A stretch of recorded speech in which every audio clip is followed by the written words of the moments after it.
Welcome to E Squared Emporium for all things AP Psychology. Today we're going to talk about language development. So language has rules, and we have to learn these rules of whatever language is spoken in our culture.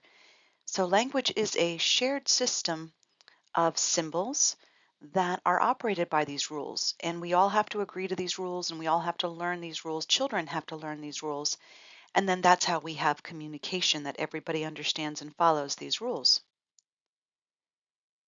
So we have a phonemic awareness, and a phoneme is the smallest unit of sound, such as the ch sound in chat. Or when we look at a word like tap, we look at the P. And how is that different from tab with a B, or tag with a G, or tan with an N? And so that's what we mean by phonemic awareness. Morpheme is the smallest unit that carries meaning. So it's a meaningful unit of a language, and it can't be further divided. So, for instance, we know that adding ed to the end of a word says that we're being past tense in what we're trying to say, like I started that project. So, another example, we could take the word incoming and we could divide it into three morphemes. It is in, the word come, and the word ing, and we put those three together and we get incoming. So here's some more examples, like talked plus ed, talked. Unkindly, right, is un and kind, and ly, ly. So semantics are the set of rules by which we derive or take meaning. So words are just symbols that we've given meaning to. We've just decided that a cat is called a cat, and when we say cat, that's sort of a symbol that brings to our mind what a cat is. So, for instance, here's an example when people might say, oh, I'm arguing semantics, right? Here's an example, like a pen is a writing tool, but pen can also be where we keep livestock. And a pen can also be when someone's going to prison, you say, I'm going to the pen. And it's also the name for a female swan. And so semantics are how we talk about the subtleties of language and the subtle rules of language and the symbols of language. So grammar, the rules in language help us to communicate with grammar. It's more than just where we put commas. It's more than just um, how we have a subject-verb agreement. There's so much more to grammar. Syntax are our rules for combining words into sentences like subject-verb. So the arrangement of the words and the phrases will help us create sentences in a language. And when we go to a different country, we have to learn their syntax. For instance, in America, we would put the adjective before the noun. We would say White House. But if you are in Spain or if you're in France, you would put the adjective after the noun. You'd say Casablanca. So you'd have to switch them around, and that would be syntax based on your culture's language. Generative language. This is linguistic theory that explains that a human language may be innate, that it's inborn. It's an ability that we're born with to learn language, whatever language is in our culture where we're growing up. And the rules of grammar may be based within the brain. It may be how the brain works. We're actually using this term now as an AI term as AI learns language. Let's go through the language stages. So there's cooing. Cooing is exactly what it sounds like. It is the first form of language that babies produce roughly 4 to 6 weeks in. It is a key milestone in their language development, and it is single vowel sounds like ooh or ah or gurgles. And what does cooing mean?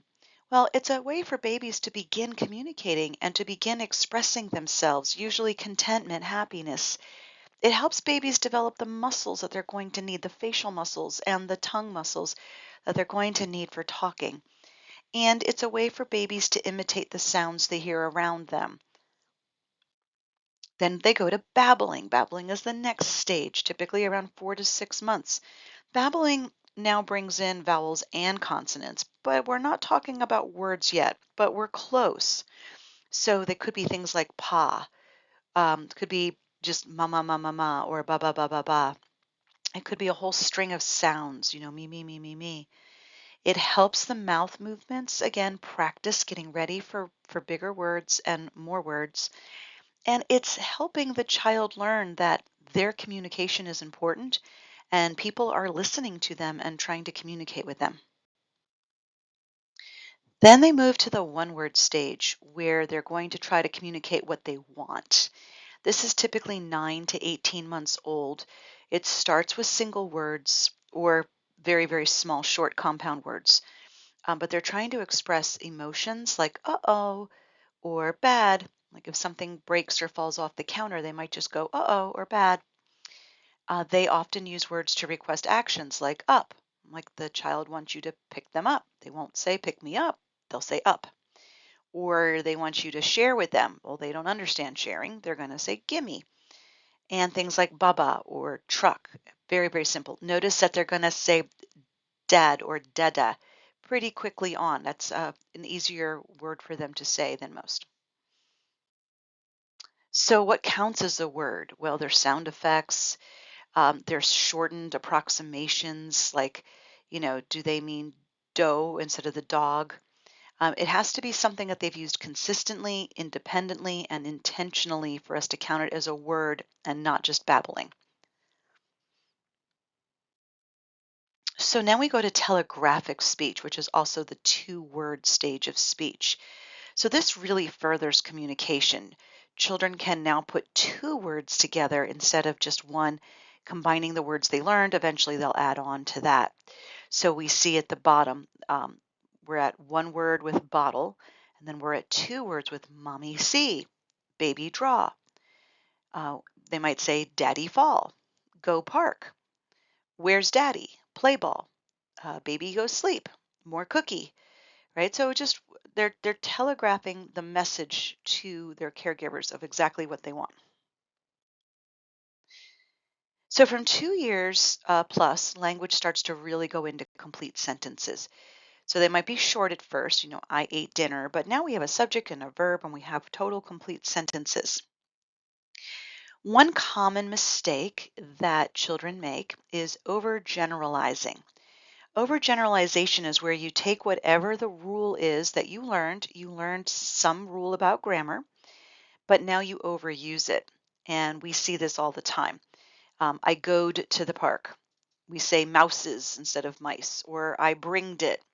I bringed my teddy bear instead of brought. This cartoon here, I putted the plates on the table. And now you are ready for class.